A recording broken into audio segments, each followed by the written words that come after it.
आप देख रहे हैं के न्यूज एचडी। मैं हूं हारिस अली शाह गिलानी। चलते हैं आज की अहम खबरों की तरफ।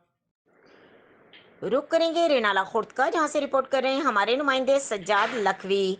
रेनाला खुर्द महकमा वापडा में बेहतरीन कारकर्दगी पर एक्सीएन वापडा मालिक इरफानुल्लाह की जानिब से सीनियर लाइन सुप्रिटेंडेंट मियां फरहानुल हक को तारीफी सर्टिफिकेट से नवाजा गया। तफसीलात के मुताबिक रेनाला खुर्द महकमा वापडा से बेहतरीन कारकर्दगी दिखाने वाले मुलाजमीन में सर्टिफिकेट तकसीम किए गए, जो एहलकार ईमानदारी के साथ अपना काम सर अंजाम देते हैं। वो महकमा वापडा के माथे का झूमर है। एक्सीएन वापडा मलिक इरफानुल्लाह ने मीडिया से गुफ्तगू करते हुए कहा कि आज जिस तरह मियां फरहानुल हक ने पूरी ईमानदारी के साथ महकमा वापडा में काम कर रहा है, हमने इनकी हौसला अफजाई के लिए इन्हें तारीफी सर्टिफिकेट से नवाजा है। मजीद खबरों और अपडेट्स के लिए हमारे साथ रहिएगा। तब तक के लिए अपना ख्याल रखिएगा। अल्लाह हाफिज।